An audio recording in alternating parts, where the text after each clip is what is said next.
Hello YouTube, this is Morgan, Airspeed Prime here with my next The Dawn of Yangchen chapter analysis video.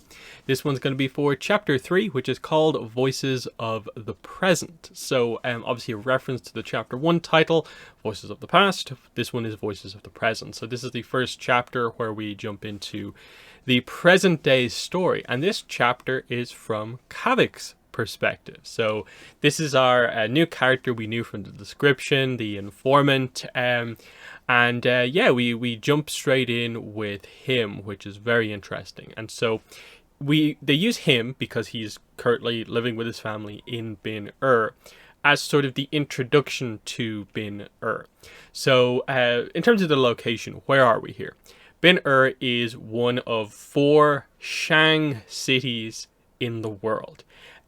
These will be explained a little bit later on in the book in terms of how they came about, why they're so important, but just note that right now they're notable sort of, trading cities, that this is effectively in this current era how nearly all international trade actually happens. It is through Bin and some of the other ones. The locations more or less coincide with different nations. So Bin is obviously Northern Earth Kingdom. It's actually really close to the Northern Water Tribe as well as the Northern Air Temple. So we're talking very, very North Earth Kingdom here. To the point where there's a reason we have Kavik and his family, who are from the Northern Water Tribe, living here. There's a Water Tribe section of Bin and that is because of the importance of this place. And so there's one that's sort of the Fire Nation like equivalent, the Southern Water Tribe equivalent, and then the fourth one isn't really touched on too much, but seems to more or less be the sort of like Earth Kingdom's sort of like own one as such, but we don't get too much on that. So what's happening here at the start, we get the sort of idea that, okay, these cities, it's beginning to get a little overcrowded. Obviously people came here because of the success in a way, the money that flows through this place must make it a good place to live. But there's probably too many people at this point and things are beginning to go wrong. The growth has been explosive, too much so. And as Kavik is walking through to get to his next job, he kind of notes that in probably about 20 minutes, there's going to be a riot here. That's how bad things are. And we find out that what is happening here is that a lot of the people in Bin are protesting against one of the main Shang leaders here in Bin Shang Tain or Tien. It's T-E-I-I-N. Anyway, he's not super important, just to know that obviously he's not running things particularly well. He's accused of being like a cheat, a fraud, and the idea is that he clearly owes these people money. The exact details of what they're like annoyed about are not really presented until Yangchen has her meeting with the Shang merchants, but effectively it's related to the idea of sort of, there's almost too many people here, and the growth in terms of people is happening, but almost the success is not sort of growing along with that. And so he's trying to, in a way, shortchange the workers here. And that's what they're very, very annoyed about. And so they finally managed to pin him down. They're here protesting outside the Gidu Shrine, which they found out that he's holed up there because he's sort of, in a way, celebrating the anniversary of his grandfather's death. And so they're camped outside here because they want him to sort of acknowledge the issues and so on. But when he comes out, he just ignores them, of course. And Kavik notes this as well, that he doesn't feel that this is going to work out well for them because he knows what the Shangs are like. They don't, play ball this way effectively. And he knows that this is going to become a little bit of a massacre here if he doesn't quickly get through the crowd here to where he needs to get to. So he just ignores everything and pretty much just kind of sticks his thugs on the crowd. Specifically in this book, they kind of call these kind of thugs for hire head kickers. With the idea that Kavik explains it a little bit, that they're meant here to just kind of rough up the crowd, but not injure anyone so badly that it would like cause a like proper like criminal incident to happen, because they don't want to invite the sort of Earth Kingdom sort of police force, the the Earth King, to come in. They don't want like to actually commit crimes, like kill people here. They're not trying to do that. So careful roughing up of the crowd, but it's clear that of course the Shangs have the power here. Now, as he walks through, he notes as he gets through that like, oh well, I'm just getting out of here. That he was the one. He was the errand runner that was hired to give them the information about where Shang Tan would be. So this gives you a sense for like, okay, errand runner, the way to interpret this is like, it means sort of errand runner slash informant slash thief. Basically, you are hired by someone to do a job, and it's not like a completely like legal job. Like the idea with Kavik is that he's not doing anything like too crazy, like terrible, because of who he's working for, but he's doing these little things that are sort of leading him down that sort of kind of underground kind of path that he probably shouldn't really be heading down. So it's just this interesting note of like, he heads off not particularly caring like what really happens, and the idea that he theoretically might have caused it. But with Kavik, you learn that like it's because he doesn't really like Bin and he did this, like ultimately he's fine with the people protesting, even though he maybe thinks it's not going to work. So interesting stuff. But he's on another job. So he arrives at basically the kind of edge of Shang territory. They make a big note about this in this chapter, that he makes sure that the jobs he does are in the Shang city and they're not in like Earth Kingdom territory, highlighting this kind of sense that Shang cities are, pseudo like partial like nations to themselves in a way, to a degree, because they are centers of trade effectively. So he arrives at this place. It's called the Blue Manse, which is basically this ice building kind of hotel like place, and this is where he's been hired to sort of infiltrate and steal some information from a specific room.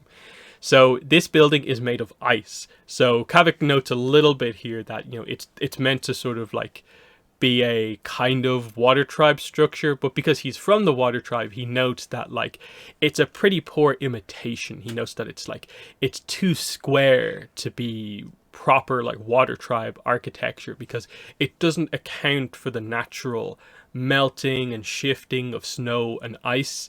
So it's a very inefficient structure, and it's really very much just sort of like a tourist kind of thing almost, that like they'll arrive here and see, oh crazy, a building made of ice kind of up in the north of the Earth Kingdom, but it's not really correct given that he's from the water tribe.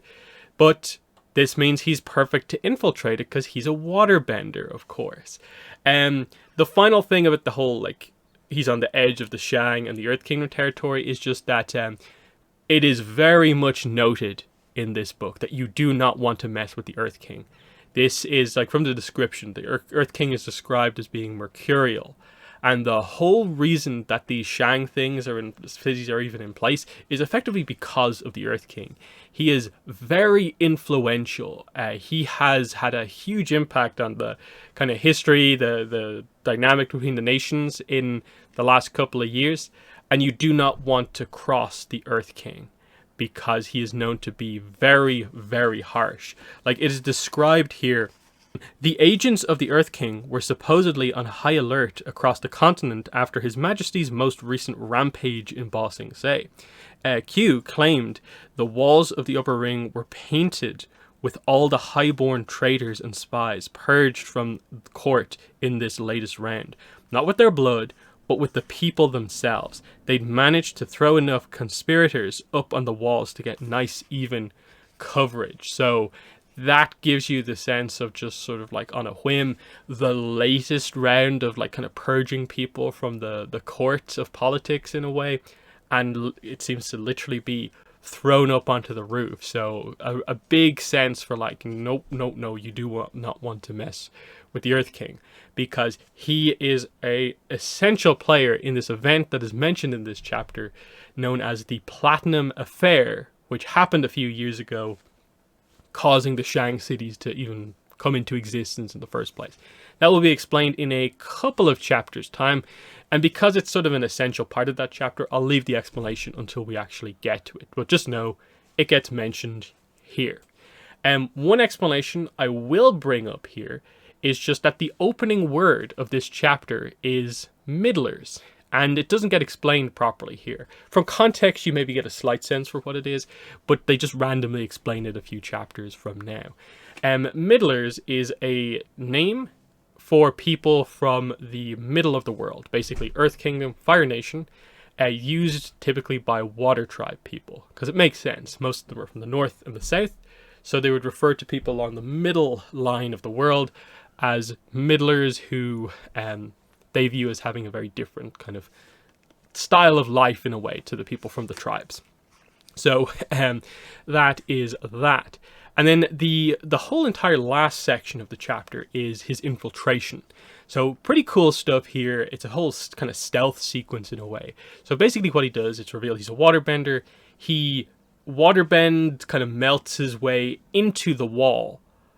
And because they're thick walls for such a big structure, he does this kind of cool thing where he sort of starts melting the water above him, and then using that water to sort of build up sort of a platform for himself in the middle of the wall. And he slowly makes his way up to the higher floors of this building by doing this. It is noted that it is a pretty slow technique, and it requires a lot of effort on his behalf. And they do bring up stuff like, he knows he's on a time limit here. If he spends more than like 30 minutes doing this in or around freezing cold ice, he will die. And he has to be very careful about this to make sure he doesn't get wet and that he's just bending and in or around the ice but not touching it. There is a mention of his brother. The chapter itself at this point does not state that this character he references is his brother, but I don't really think it's much of a spoiler to highlight the fact that what he says here is referring to his brother. He just notes that Kalyan the Great would have just been able to just sort of phase through the ice sort of like unimpeded, basically, whereas Kavik the Lesser has to do this much more complicated multi-step process. Seemingly highlighting that Kalyan, obviously, in Kavik's impression, is a much more skilled waterbender than he is, and he would have just been able to just like shoot his way up through the wall of ice at will. So very interesting setup there, with the idea of like, oh, maybe we'll get to see Kalyan in action. What's going on there? He encounters a few issues along the way. There turns out that there's more security around the place than he thought was necessary. That he's working at the moment for this guy named Qiu. Again, pronunciation, not sure about it. And he has to get to a certain room and memorize, take some documents if possible. He's just looking for anything that is important information that Q can later go to sell on. So Kavik has to sort of rush the last little section because it's taking so long. If he doesn't just beeline it at this point for the room, he probably won't make it. So that's what he does. Manages to get into the room, waterbend the freezing water off himself and kind of get a little bit of heat back into him. So he begins to look around the room through all the documents. He finds a scroll that had been like left open, so clearly whoever was looking at it was very interested in what this scroll was about. He's about to leave as Yangchen walks into the room. And so this is where the kind of chapter kind of comes to an end, with just this first meeting of Kavik and Yangchen, with the idea that Yangchen is trying to steal, Kavik is trying to steal from Yangchen. Now there's a fun little thing where he just kind of notes that like, oh, whoa, she's just come back in. She's kind of like drying herself off because she's obviously just, they explain here, she has just finished like shaving the kind of front part of her head, of course. And he notes that like, oh, it looks like she nicked herself while shaving. And she's just like, walked into the room and is like, oh, Okay, I guess this is happening. And she's just very calm. It's like, please don't take that. I'm not finished looking through it yet. And Kavik is like, oh, wait. Clearly air nomad, arrow tattoos, staying in a relatively important location. Oh no, this is the Avatar. What am I going to do? So he just decides that, like, okay, I'm going to play this in the nicest way possible. So he just completely calms down, hands the scroll back, and then Yangchen is just like, thank you. I'm now going to scream as loud as possible to like alert the guards. And that's where the chapter ends, with the idea that like Kavik has been caught. But we'll see that there's a little bit more to this, that there's a bit more action to come here. But just a nice first meeting that just he immediately knows sort of, there's no way I'm fighting my way around the Avatar, really, is there? So okay, let's do this. And he just like gives up effectively. So he is sensible, which is good. So yeah, a lot of sort of world building set up on the whole Shang thing. I could probably go in depth on explaining the whole Shang thing now if I wanted to, but I'll wait for it to kind of get revealed within the story. Just getting across a little bit of the kind of landscape of like the interaction between the Shang leaders, the Earth King being a major player of this era, and the people kind of struggling a little bit. Also, very interesting idea of, like, okay, there's a bunch of Water Tribe people living in Bin-Ur as well. That's kind of interesting. And then, yeah, Kavik being introduced as this kind of errand runner, informant type character who gets hired for various kind of undercover jobs and so on. He is a solid waterbender, but it's clear that his brother is much more talented than him. So what's going on here? Interesting and intriguing setup is probably the main thing to say here. There's nothing too crazy or fancy going on as such. I like the idea of like just Northern Earth Kingdom having this kind of big ice kind of hotel almost, and a Water Tribe person just being like, what were they thinking? Like making it in this way that they just don't get it. They just try and build a normal building out of ice, not realizing that like any Water Tribe person would be like, no, that's not how you do it.